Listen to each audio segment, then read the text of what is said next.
आज हम करेंगे पाठ सुमरिनी के मन के। इस पाठ को हम बहुत ही इंटरेस्टिंग वे में बहुत ही मजेदार तरीके से समझने वाले हैं। और सिर्फ इतना ही नहीं, इस चैप्टर की लाइन बाय लाइन एक्सप्लेनेशन तो हम करेंगे ही, साथ ही साथ इसी चैप्टर के एक्सरसाइज क्वेश्चन, इसी चैप्टर के इंपॉर्टेंट क्वेश्चन और इसी चैप्टर के एमसीक्यू टाइप क्वेश्चन भी हम इसी वीडियो में बात करेंगे। तो आज हमारे साथ अंत तक बने रहिएगा। तो आइए शुरू करते हैं। नमस्ते, मेरा नाम आशीष है।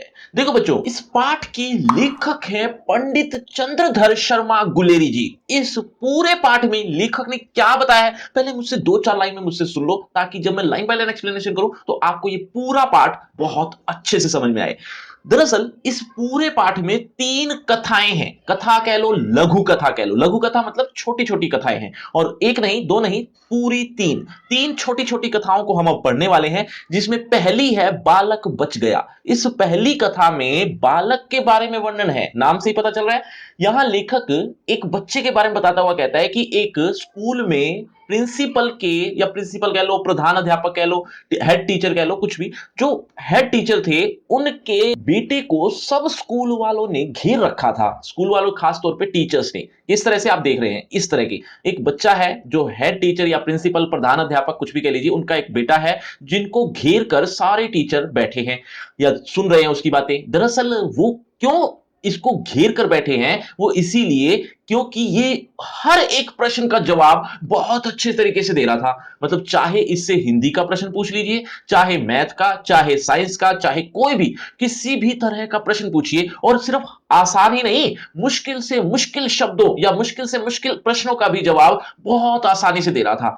अब इस बात को देखकर सब हैरान हो रहे थे और वाहवाही कर रहे थे। अब यहां पर लेखक भी मौजूद थे। वो थोड़ा डर रहे थे। क्यों डर रहे थे? कि इस बच्चे के ऊपर इतनी पढ़ाई का बोझ डाल रखा है, न जाने इसको रट्टू तोता बना रखा है, जो भी कहो वैसा ही जवाब वो दे देता। बहुत अच्छा लगता, लेकिन एक बच्चे के नजरिए से देखा जाए कि वो अभी छोटा सा बच्चा है, उसके ऊपर पता नहीं कितनी पढ़ाई का बोझ लाद दिया होगा, तब जाकर उसको ऐसा बनाया गया है। तो इस बात को लेकर लेखक थोड़ा दुखी भी हो रहे थे, हैरान भी हो रहे थे।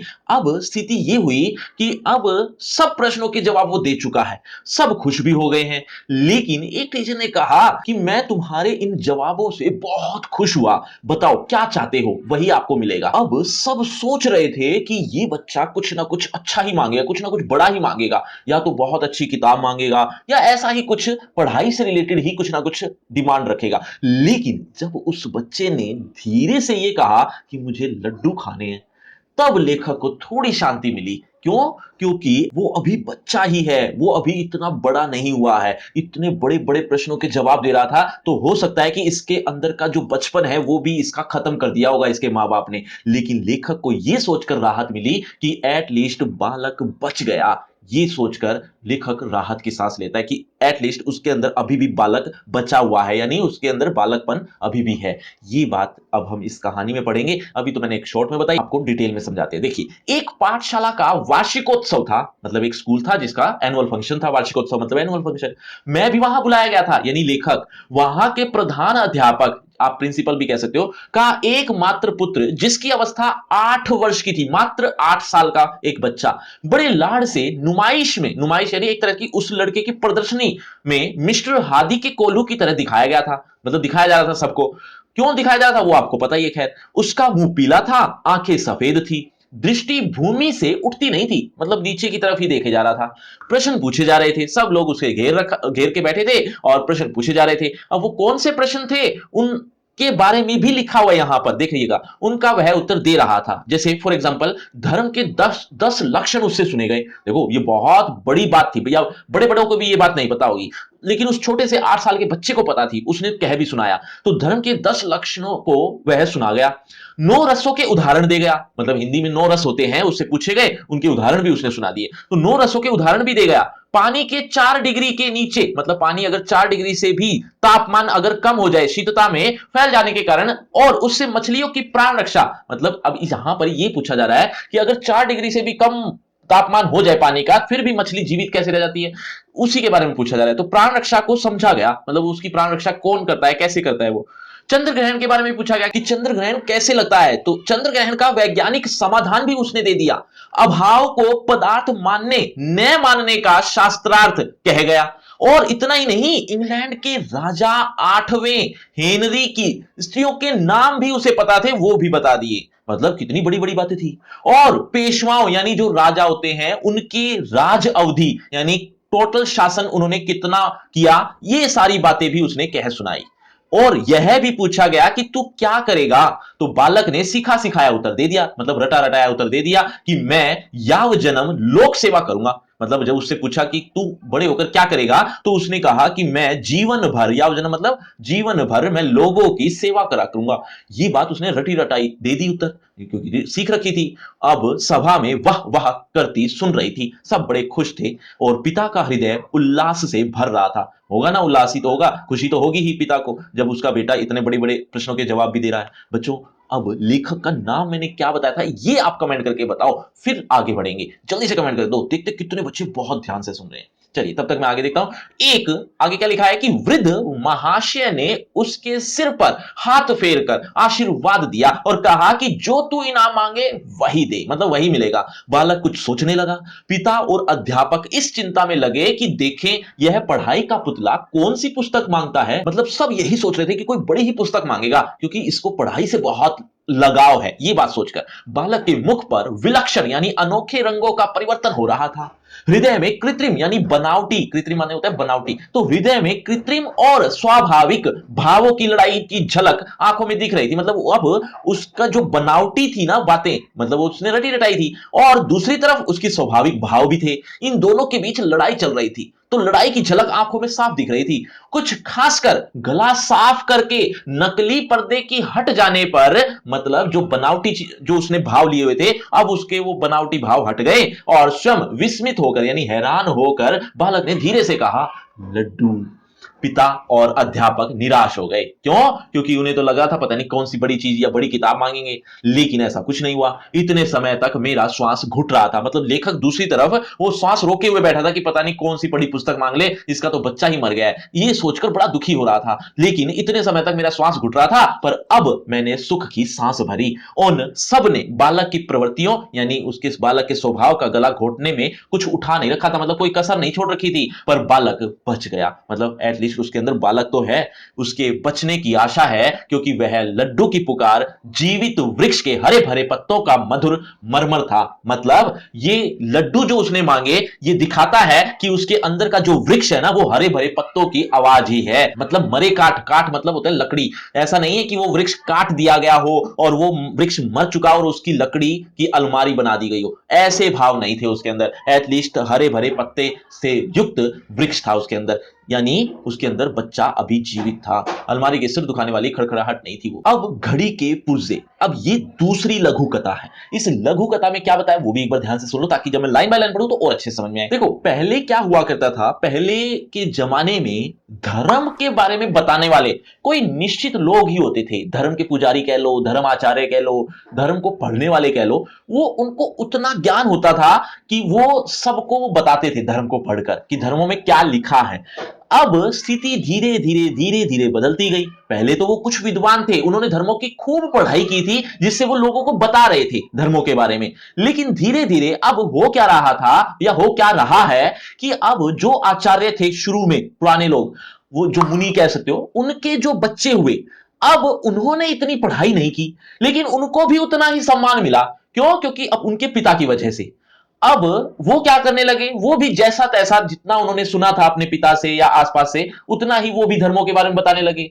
अब उनके भी बच्चे हुए, अब उनको भी उनके साथ भी ऐसा करने लगे। मतलब पीढ़ी दर पीढ़ी एक स्पेशल या यूं कह लो एक पर्टिकुलर कम्युनिटी को ही ये काम दिया जाने लगा कि यही धर्म का पालन करेंगे या धर्म के बारे में व्याख्यान देंगे, वही बताएंगे और वही सब पालन भी करेंगे।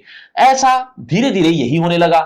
अब स्थिति यह आ गई है कि उनको जिनको नॉलेज इतनी है भी नहीं, लेकिन वो फिर भी धर्म के बारे में बताते हैं। या मान लो कि धर्मों के बारे में भी उन्होंने पढ़ रखा है, ठीक है, लेकिन लेखक ये कहता है कि क्या सिर्फ उन्हीं कम्युनिटी को ही पढ़ने की आज्ञा है या धर्म के व्याख्यान देने की आज्ञा है?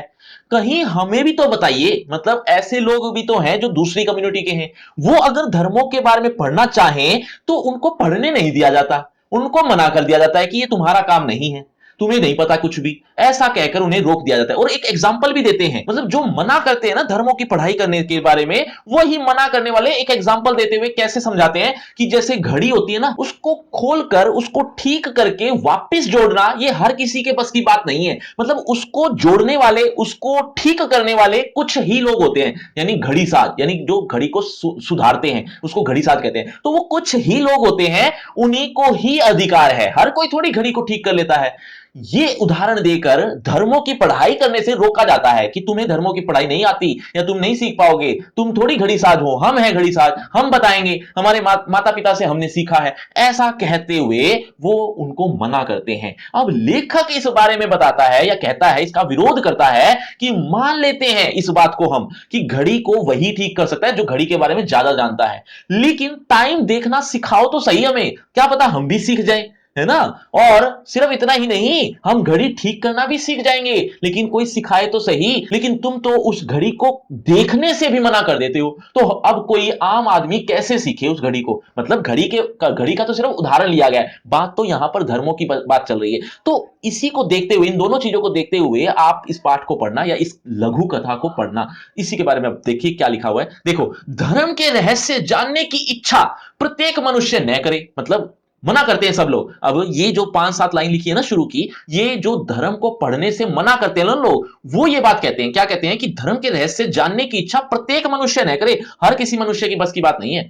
जो कहा जाए, मतलब जो कह दिया जाए, जो कहा जाए वही कान ढलका कर, यानी खोलकर, कान खोलकर सुन ले बस, और उसको फॉलो कर ले, बस इतना ही वो कहते हैं। इस सतयुगी मत के समर्थन में घड़ी का दृष्टांत, यानी घड़ी का उदाहरण, दृष्टांत मतलब उदाहरण, बहुत तालियां पिटवा कर दिया जाता है। कौन सा उदाहरण, आगे देखिए। घड़ी समय बतलाती है, किसी घड़ी देखना, यानी कोई घड़ी देखना जानने वाले से समय पूछ लो और काम चला लो। मतलब अगर तुम्हें जानना ही है धर्मों के बारे में तो सिंपल सी बातें पूछ लो और काम चला लो। जैसे घड़ी के बारे में बात करें तो घड़ी, अगर तुम्हें घड़ी के बारे में जानना ही है तो क्यों जानना है, सीधा सीधा टाइम पूछ लो और अपना काम चला लो। ऐसा ही कुछ उदाहरण दिया जाता है। तो जानने वाले से समय पूछ लो और काम चला लो। यदि अधिक करो, और भी ज्यादा मन करे तो घड़ी देखना स्वयं सीख लो। किंतु तुम चाहते हो कि घड़ी का पीछा खोल कर देखें, मतलब घड़ी को पीछे से खोलकर देख लें और पुर्जे गिन लें, तुम ये चाहते हो, और उन्हें खोलकर फिर से जमा दें, साफ करके फिर भी लगा दें, फिर से लगा दें। यह तुमसे नहीं होगा, मतलब ये तुमसे नहीं हो पाएगा। इसीलिए तुम धर्मों को सिर्फ ऊपरी तौर पर देखो बस,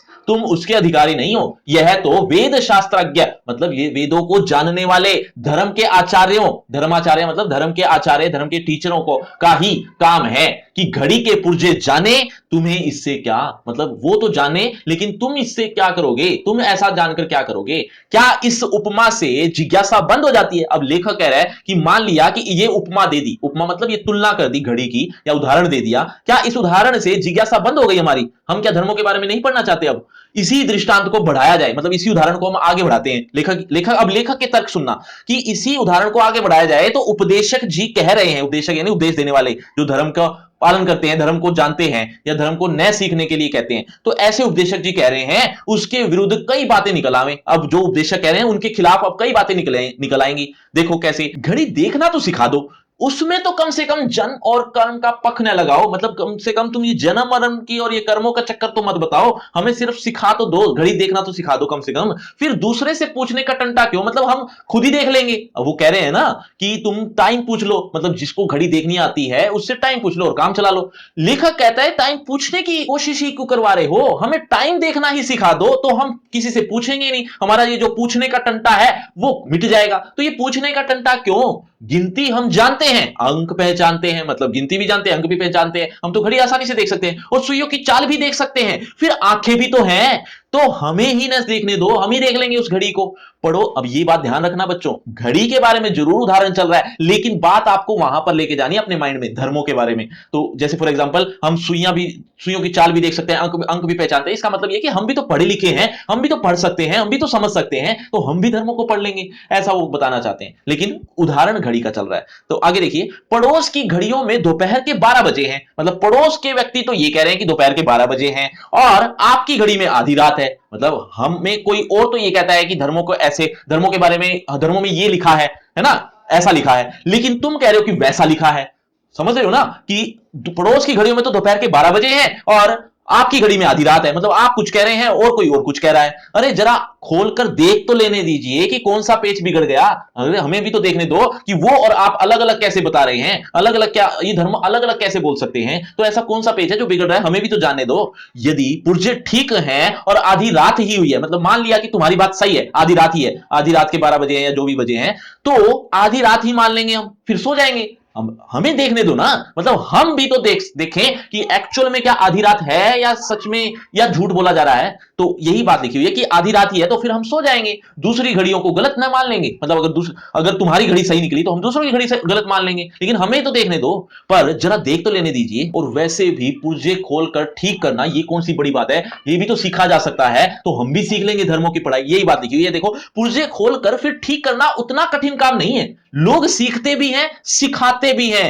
अनाड़ी के हाथ में चाहे घड़ी मत दो, मतलब मान लिया कि अनाड़ी के हाथ में धर्मों की पढ़ाई मत दो, लेकिन जो घड़ी साजी का इम्तिहान पास करके आया है, मतलब जो पढ़ाई लिखाई करके आया है, घड़ी साजी का काम जानता है, यानी घड़ी को ठीक करना जानता है, उसकी परीक्षा देकर आया है, कम से कम उसे तो देखने दो, उसे तो पढ़ने दो, उसे तो धर्मों के बारे में जानने दो। साथ ही यह भी समझा दो कि आपको स्वयं घड़ी देखना, साफ करना और सुधारना आता है कि नहीं। मतलब कहीं तुम्हें ही ना आता हो, कम से कम हमें भी तो पता चले।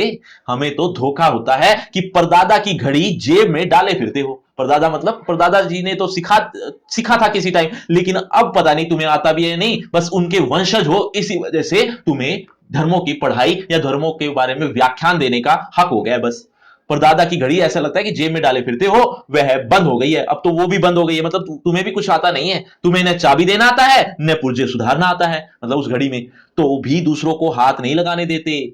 मतलब फिर भी तुम दूसरों को पढ़ाई करने नहीं देते, दूसरों को बताते नहीं हो, सिखाते नहीं हो। ये बात कितनी गलत है। बच्चों, बच्चे ने क्या मांगा था पहली लघु कथा में, एक बार जल्दी से कमेंट करके बताओ। देखते कितने बच्चे बहुत ध्यान से सुन रहे हैं। आगे देखते हैं। अब तीसरी आखिरी लघु कथा है, ठेले चुन लो। अब इसमें क्या बताते हैं लेखक, पहले का एक जमाना होता था, कैसा जमाना कि ढेले यानी मिट्टी के टुकड़े रख दिए जाते थे, किसके सामने, एक लेडी के सामने, यानी स्वयंवर किया जाता था। एक तरह से स्वयंवर हमेशा ऐसा नहीं होता कि एक लड़की ही ढेर सारे वरों में यानी लड़कों में चुनाव करे, इसका ऑपोजिट भी होता है, वो भी स्वयंवर ही कहलाता है। मतलब लड़का बहुत सारी लड़कियों में चुनाव करता है। तो पहले स्वयंवर होते थे इस तरह के, लड़का कैसे किस तरह के स्वयंवर होते थे, लड़का कई तरह की मिट्टी के टुकड़े ले आता था या एक पत्थर ले आता था, मिट्टी ले आता था। अब उसको अलग अलग जगह पर रख देता था, अलग अलग जगह का मतलब थोड़ी थोड़ी दूर में।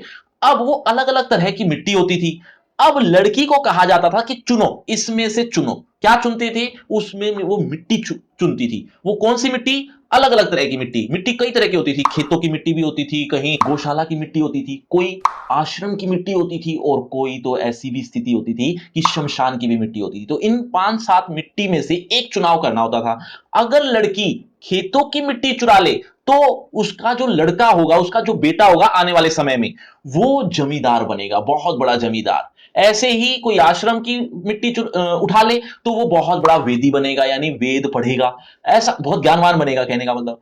तीसरा कोई ऐसे ही अलग अलग तरह की मिट्टी के अलग अलग अर्थ होते थे। और इनकेस अगर वो शमशान की मिट्टी उठा लेती तो फिर उसकी शादी नहीं होती थी। क्यों? क्योंकि ऐसा मान लिया जाता था कि ये आने वाले समय में जो वंशज होंगे इनके, वो मृत्यु को लेकर आएंगे या शमशान भूमि बना देंगे अपने घर को ही। तो अब आपको लग रहा होगा ये बहुत बड़ा अंधविश्वास है, बहुत बड़ा अंधविश्वास, बिल्कुल। अब एक और बात सुनो ध्यान से।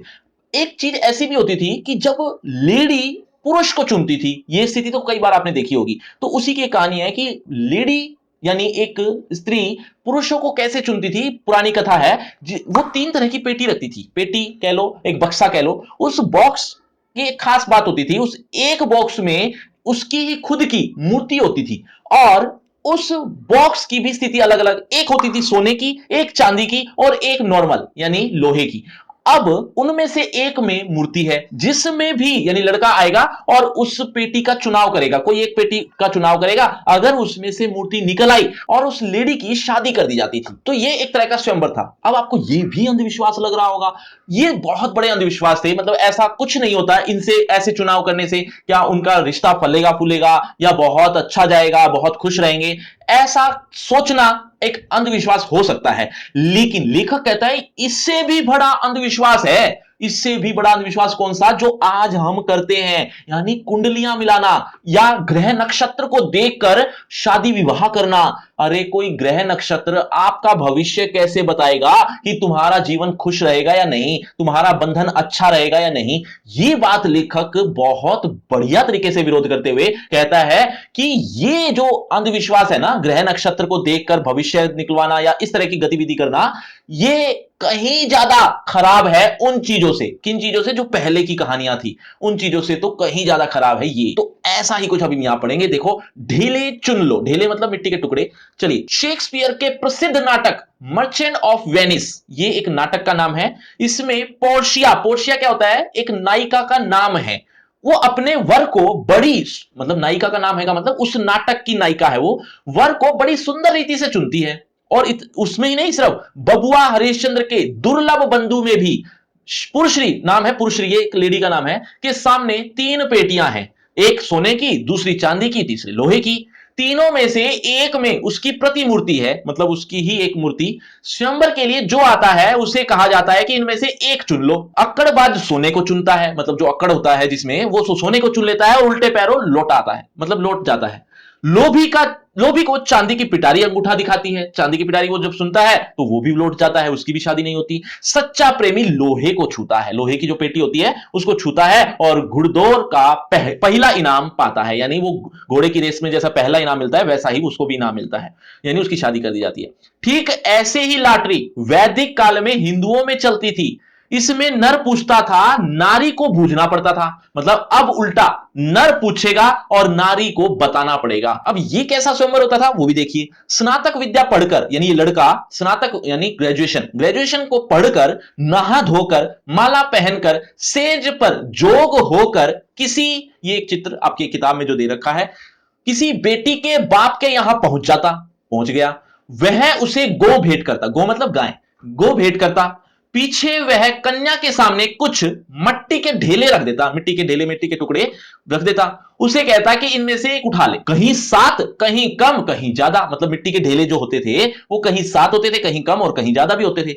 नर जानता था कि ये ढेले कहां कहां से लाए हूं, नर तो जानता है, यानी आदमी तो जानता था, और लड़की को नहीं पता था। और किस किस जगह की मिट्टी है वो ये बात जानता है, कन्या जानती न थी। यही तो लॉटरी का भुजोवल ठहरी, मतलब यही तो लॉटरी का एक मेन पार्ट रहा कि वो बताएगी। अब वेदी की मट्टी, गौशाला की मट्टी, वेदी की मट्टी मतलब वेद पढ़ने वाले की मट्टी, और गौशाला की मट्टी होती थी, खेत की मट्टी होती थी, चौराहे की मिट्टी भी होती थी, मसान की भी धूल होती थी, मसान मतलब शमशान, कई चीजें होती थी, मतलब कई तरह की मिट्टी के टुकड़े होते थे।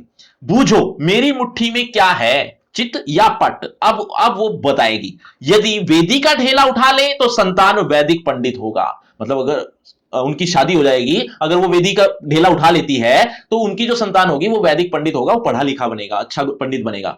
अगर गोबर चुना तो पशुओं का धनी होगा। खेत की मट्टी छू ली तो जमींदार पुत्र होगा, मतलब उनकी संतान जमींदार होगी। मसान की मट्टी यानी शमशान की मट्टी को हाथ लगाना बड़ा अशुभ था। यदि वह नारी ब्याई जाए तो घर मसान हो जाए, घर ही शमशान हो जाए, जन्म भर जलाती रहेगी, इसीलिए उनकी शादी नहीं की जाती थी। यदि एक नर के सामने मसान की मिट्टी छू ली, अब आगे ये लिखा है कि उस लड़की ने अगर मसान यानी शमशान की मिट्टी छू ली तो उसकी शादी नहीं होती थी। लेकिन ऐसा नहीं होता था कि उसकी अब कभी शादी ही नहीं होगी, अब कोई और वर आएगा, वो भी ऐसे ही मिट्टी रखेगा। अब दूसरी या तीसरी बार में जब उसने फिर से कोई और यानी शमशान की मिट्टी को छोड़कर कोई और मिट्टी चुन ली तो उनकी फिर शादी हो जाती थी। ऐसा नहीं है कि वो अब कुंवारी ही रहेगी। तो वही लिखा हुआ देखो, यदि एक नर के सामने मसान की मिट्टी छू ली तो उसका अर्थ यह नहीं है कि उस कन्या का कभी ब्याह न होगा। किसी दूसरे नर के सामने वह वेदी का ढेला उठा ले और ब्याही जाए।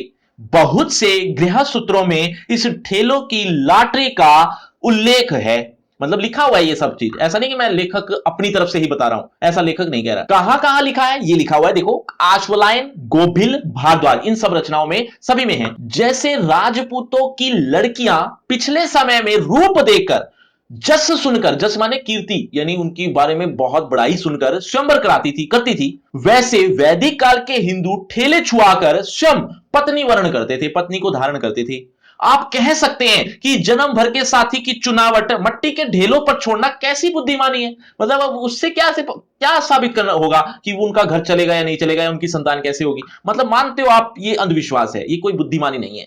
अपनी आंखों से जगह देखकर अपने हाथ से चुने हुए मट्टी के डगलों पर भरोसा करना क्यों बुरा है। बुरा तो है, मतलब बहुत बुरा है। और लाख दूसरी तरफ अब ये देखो ये कितना बुरा है, और दूसरी तरफ लाखों करोड़ों को दूर बैठे बड़े बड़े मट्टी और आग के ढेलों, यानी ये जो ग्रह नक्षत्र हैं ये आग के ढेले कहां है, मंगल और शनिचर, मंगल है, शनिचर है, बृहस्पति है, इनकी कल्पित चाल यानी कल्पना में ये उनकी चाल से कल्पित हिसाब का भरोसा करना क्यों अच्छा है। मतलब ये तो बुरा है मान लिया, लेकिन फिर ये क्यों अच्छा है। यानी ये बृहस्पति शनिचर मंगल कर मांगलिक है, ये ऐसा है, ये वो है, पता नहीं क्या क्या बोलते हैं, तो ये कैसे अच्छा हो गया। ये है, मैं क्या कह सकता हूं, मतलब इस बारे में मैं क्या कहूं। बकोल वात्स्यायन के आज का कबूतर अच्छा है, मतलब कोई वैसे ही कोई बोलता है इससे अच्छा तो आज का कबूतर है कल के मोर से। कल के मोर से तो काफी अच्छा है आज का कबूतर। आज का पैसा अच्छा है कल के मोहर से। आज का जो पैसा है ना वो कहीं ज्यादा अच्छा है कल की अगर मोहर ले रखी है, कल के आपने वो ले रखी है क्या, जैसे करेंसी होती थी ना पहले, मोहर कहते थे उसे, तो वो करेंसी अगर आपने कल की ले रखी है तो उससे कहीं ज्यादा आज का पैसा है। आंखों देखा ढेला अच्छा ही होना चाहिए, आंखों से जब देख लिया तो वो ढेला अच्छा ही होगा ना। लाखों कोस की तेज पिंड से, लाखों कोस जो दूर है उससे बताने से अच्छा जो सामने ही आंखों के, उसको ही देख लो, उसको ही परख लो, उसी को समझ लो, फिर शादी कर लो। लाखों करोड़ों किलोमीटर दूर जो ये ग्रह नक्षत्र हैं ये कैसे बता देंगे, इससे कहीं ज्यादा तो आप आमने सामने बैठे हैं वही देख ले। तो इसीलिए बकौल कबीर के अब एक दोहा लिखा है, एक पैराग्राफ लिखा है क्या, पत्थर पूजे हरि मिले तो तू पूज पहाड़, इससे तो चक्की भली पीस खाए संसार। बच्चों इसका क्या अर्थ बना वो भी ध्यान से सुनना, लेकिन उससे पहले घड़ी साजी का क्या अर्थ बताया था एक बार जल्दी से कमेंट करके बताओ, देखना चाहता हूं कितने बच्चे अभी तक भी बहुत ध्यान से सुन रहे हैं। इसका क्या अर्थ बना, पत्थर पूजे हरि मिले, मतलब अगर पत्थर पूजने से हरि मिलता है, हरि मतलब भगवान श्री कृष्ण, पत्थर पूजने से यानी वो मूर्ति पूजने से अगर श्री कृष्ण मिलते हैं या भगवान मिलते हैं तो तू पूज पहाड़, मतलब तू तो पूजा करे पहाड़ की। अगर पत्थर पूजने से अगर भगवान मिल रहे हैं तो मैं तो ये कहूंगा तू तो पहाड़ पूज। पत्थर से क्या होगा, तू तो पहाड़ को पूज, इससे तो चक्की भली पीस खाए संसार। उस पत्थर से तो वो चक्की ज्यादा अच्छी है। चक्की कौन सी, जो पीसती है आटे को, वो कहीं ज्यादा अच्छी है। उस पत्थर की कम से कम किसी का पेट तो भर रही है, जो जिससे संसार चल रहा है। तो ऐसा ही कुछ यहां लिखा है कि अगर पत्थर पूजने से भगवान मिलते तो फिर तो पहाड़ों को ही पूज लो, जबकि ऐसा नहीं होता। सिर्फ पत्थर पूजने से नहीं बच्चों, आपको अपना मन साफ करना होगा, अंदर से भगवान को ढूंढना पड़ेगा, बाहर छोटे छोटे पत्थरों में नहीं। ये बात लेखक कहते हैं, क्या कहते हैं, इससे तो कहीं ज्यादा चक्की ही अच्छी है जो आटा पीस कर लोगों का भरण पोषण तो करती है, उस पत्थर से तो कम ये आटा की चक्की ही अच्छी। बच्चों आपको लग रहा हो ये पाठ खत्म हो गया है, जी नहीं, अभी तो आपको इसके इंपॉर्टेंट क्वेश्चन, एक्सरसाइज क्वेश्चन और एमसीक्यू टाइप क्वेश्चन भी तो चाहिए होंगे। ये मिलेंगे कहां, आपको लिंक मिलेगा डिस्क्रिप्शन बॉक्स में, सबसे ऊपर लिंक का नाम रखा है free crash course for 12th elective, इस नाम से आपको एक लिंक मिलेगा। कुछ इस तरह से ये तीनों चीजें आपको देखने को मिल जाएंगी, तो ये जरूर देखना। इस लिंक से पहले आपको आपकी क्लास से रिलेटेड एक छोटा सा टेस्ट होगा, यानी इसी टॉपिक से रिलेटेड। अगर आप इस टॉपिक को अच्छे से समझ चुके तो देखें जरा किसने कितना पढ़ा। आपके पहला प्रश्न आपकी स्क्रीन पर ये रहा, बालक बच गया निबंध का मूल प्रतिपाद्य है। मूल प्रतिपाद्य बताना है, लेकिन बच्चों हर प्रश्न के बाद आपको 5 सेकंड मिलेंगे आंसर देने के लिए। आप अपना आंसर कमेंट करते रहना, एंड में देखना चाहता हूं किसके कितने आंसर ठीक हुए। बालक बच गया निबंध का मूल प्रतिपाद्य है, आपके ऑप्शन आपकी स्क्रीन पर। ए स्त्री शिक्षा, बी शिक्षा ग्रहण की सही उम्र, ऑप्शन सी साक्षरता वृद्धि, और ऑप्शन डी में से कोई नहीं। आपके 5 सेकंड, 5 4 3 2 1 0, सही उत्तर है ऑप्शन बी। चलिए बच्चों अगले प्रश्न की तरफ। अगला प्रश्न, शिक्षा की अनुचित पद्धति से बालकों पर क्या प्रभाव पड़ता है। आपके ऑप्शन, ए स्वास्थ्य की हानि, बी आत्मविश्वास की कमी, सी शिक्षा के रचनात्मक स्वरूप के प्रति उदासीनता, ऑप्शन डी उपरोक्त सभी। 5 4 3 2 1 0, सही उत्तर ऑप्शन डी। चलिए बच्चों अगले प्रश्न की तरफ। अगला प्रश्न, बालक ने सीखा सिखाया कौन सा उत्तर दिया था। आपके ऑप्शन, मैं याव जन्म लोक सेवा करूंगा, बी मैं याव जन्म पढ़ाई करूंगा, ऑप्शन सी मैं याव जन्म शिक्षा ग्रहण करूंगा, और डी उपरोक्त सभी। 5 4 3 2 1 0, सही उत्तर ऑप्शन ए। चलिए बच्चों अगले प्रश्न की तरफ। अगला प्रश्न, लेखक ने किसके माध्यम से धर्म विषयक बखान या उपदेश करने वालों पर व्यंग्य किया है। आपके ऑप्शन, ए साइकिल के पुर्जे के माध्यम से, बी घड़ी के पुर्जे के माध्यम से, डी सी कार के के पुर्जे के माध्यम से ऑप्शन डी में से सभी 5 4 3 2 1 0 सही उत्तर ऑप्शन बी। तो बच्चों ये है आपका रिपोर्ट कार्ड, ध्यान से देख लीजिए, पढ़ लीजिए। और हाँ, आपके टोटल मार्क्स कितने हैं ये कमेंट करना मत भूलना। और आपकी क्लास से रिलेटेड एक फ्री क्रैश कोर्स आ गया जो कि बिल्कुल फ्री है, लिंक आपको डिस्क्रिप्शन बॉक्स में सबसे ऊपर मिल जाएगा। इस लिंक में आपको आपकी क्लास से related A to Z syllabus एक ही पेज पर देखने को मिल जाएगा, आपको कहीं भी भटकने की जरूरत नहीं पड़ेगी। तो इस लिंक को जरूर देखना। और अगर आपको मुझसे पर्सनल बातचीत करनी है तो सभी सोशल मीडिया के लिंक डिस्क्रिप्शन बॉक्स में है, आ जाइए बातचीत करते हैं। शुक्रिया, धन्यवाद।